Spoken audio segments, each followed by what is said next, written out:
Welcome sa podcast natin ngayon, the number one podcast for Wood Kingston.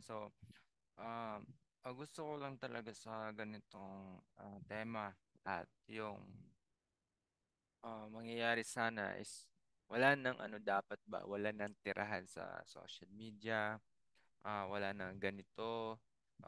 Sa side naman ng isang lawyer, dapat mag-focus na lang siya sa magiging lawyer, ah, magiging ang magiging maganda sana yung magiging flow niya, magiging dapat maging ah, professional pala siya lalo lalo may idea sa IT industry.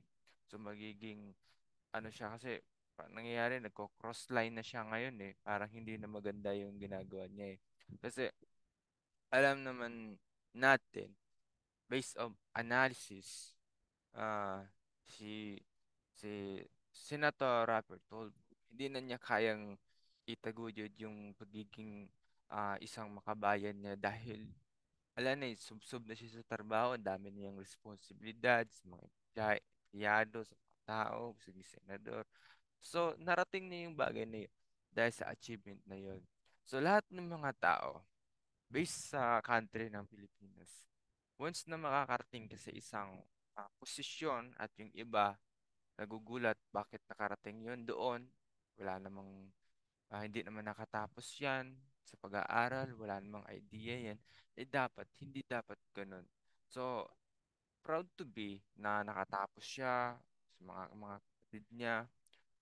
Hayaan na lang natin sila, at least wala silang ano, nagagawang mali sa sarili nila at kung may nagawa mo silang mali, eh, magkokonsensya din sila kung magawa sila ng mali. Pero kung papatulan mo sila dahil sa kanilang karangyaan na pagiging success sa buhay at para makilala ka rin, babanggain mo sila, hindi mo pwedeng ano yun. Hindi mo pwedeng magiging lane yun. Para lang sa views, para lang sa mga subscriber, para lang sa mga tao. For example, itong mga nagko-comment o mga trolls or ano man, sila yung mga taong ah, hindi na nakapag-focus din sa kanilang sarili. So, ganun yun.